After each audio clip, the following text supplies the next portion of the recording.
Good morning fifth class student. Tiny taught public school के digital मंच पर आप सभी का स्वागत है। मैं प्रियंका जैन।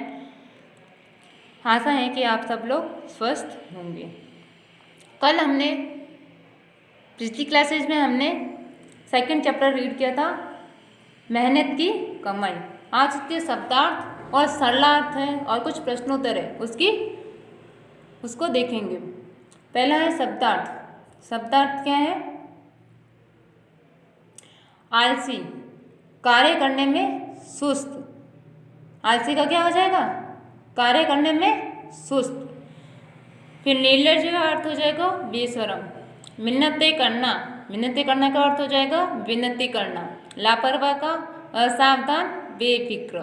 विवश का मजबूर। झटपट का तुरंत फौरन जल्दी से। अब इसका सरलार्थ पढ़ेंगे अपन। एक अमीर बाप और बेटे की कहानी थी ना, ये मेहनत की कमाई। इसका सरलार्थ देखिए।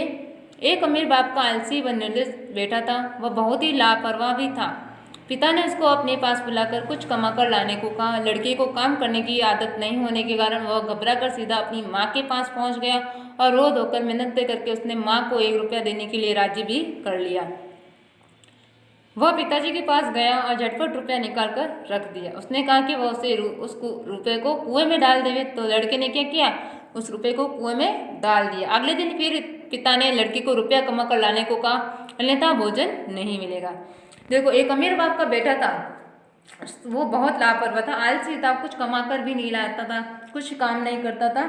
इसलिए उसके पिता ने कहा कि तू आज कुछ कमा कर लेकर आ।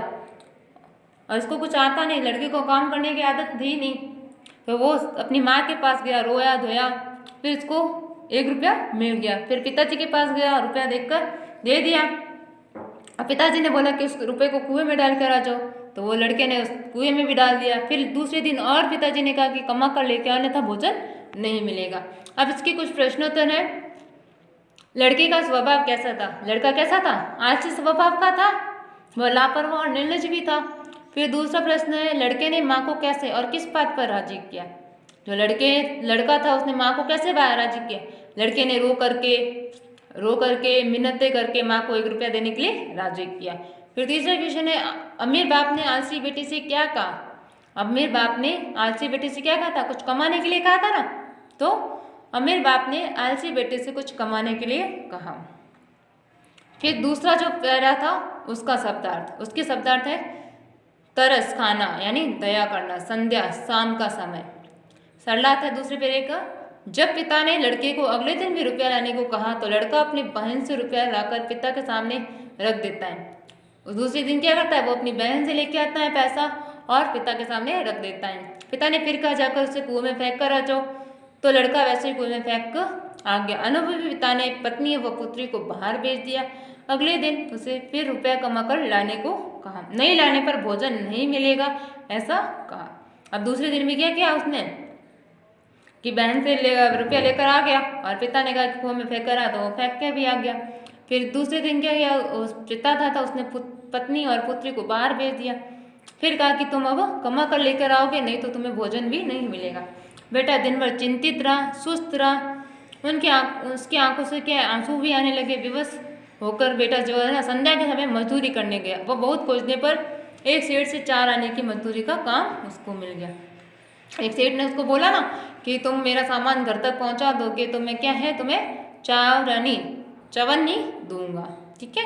अब इसके प्रश्नोत्तर है कुछ। सेठ ने लड़के को क्या काम बताया? सेठ ने लड़के को काम बताया कि मेरा संदूक उठाकर घर पहुंचा दे, मैं 4 आने दूंगा। दूसरा क्वेश्चन है, पिता ने किसे घर से बाहर भेज दिया? पिता ने किसे भेजा था? जो उसकी पत्नी थी, यानी जो उस लड़की की माँ और बेटी को घर से बाहर भेज दिया। दूसरी बार लड़के को रुपया किसने दिया? दूसरी बार किसने दिया था? पहली बार तो माँ ने दिया था, दूसरी बार किसने दिया? उसकी बहन ने। लड़का रुपये को कुएं में क्यों फेंकाता था? लड़का रुपये को कुएं में इसलिए फेंकाता था क्योंकि वो उसकी मेहनत का नहीं था। फिर तीसरे पैरे के शब्दार्थ हैं क्रोध, गुस्सा। क्रोध का अर्थ क्या हो जाएगा? गुस्सा। मेहनत का अर्थ परिश्रम। हवाले करना का अर्थ सौंप देना। अब सरलार्थ, इसका सरलार्थ पढ़ेंगे। बेटे ने सेठ की संदूक उसके घर पहुंचे जिससे वह भयंकर थक गया था। क्योंकि उसने कभी काम किया नहीं था, उसने संदूक उठाई, भारी संदूक थी, तो वो क्या है बहुत ज़्यादा थक गया था, भयंकर थक जाना यानी बहुत ज़्यादा थक जाना। और उसे चवन्नी मिल गई थी। रात को फिर उसके पिताजी ने पूछा कि आज वह क्या कमा कर लाया, तो उसने चवन्नी निकाल कर पिताजी को दिखाई, क्योंकि सेठ ने जो है उसे 4 आने दिए थे, चवन्नी यानी 4 आने दिए थे। पिता ने फिर उससे बोल दिया कि इसे कुएं में फेंक कर आता। लड़का क्रोधित हो गया, क्योंकि इस पर क्या था, उसकी मेहनत की कमाई थी, इसलिए उसको क्या है क्रोध आ गया था, गुस्सा आ गया था। और फिर बोलता है यह मेरी कड़ी मेहनत की कमाई, आप इसे कुएं में डालने को कह रहे हो। पिता समझ गए कि उसके पुत्र को मेहनत का अर्थ समझ में आ गया है, जो मेहनत है उसका मोल समझ में आ गया है। अगले दिन पिताजी ने अपना जो सारा व्यापार था उस लड़के के हवाले कर दिया। इसकी कुछ प्रश्नोत्तर है। पहला क्वेश्चन है, चवन्नी कुएं में फेंकने की बात पर लड़के को गुस्सा क्यों आया? क्यों आया था? क्योंकि वो जो लड़का है वो मेहनत करके चवन्नी कमा लाया था, वो मेहनत की कमाई को फेंकना नहीं चाहता था, इसलिए उसे गुस्सा आ गया। फिर दूसरा क्वेश्चन है, सेठ का संदूक पहुंचाने के बाद घर पहुंचने पर लड़के की दशा कैसी थी? वह थककर चूर हो गया था, उसके पांव कांप रहे थे और गर्दन का पीठ में भयंकर दर्द हो रहा था। उपयुक्त गद्यांश का उपयुक्त शीर्षक लिखिए। इसका क्या होगा, शीर्षक क्या हो जाएगा गद्यांश का? जो गद्यांश हमने अभी पढ़ा था उसका शीर्षक क्या हो जाएगा? मेहनत की कमाई, यानी वो मेहनत करके लेके आया था चवन्नी, इसलिए इसका शीर्षक हो जाएगा मेहनत की कमाई। ये आपको शब्दार्थ कॉपी में करने हैं।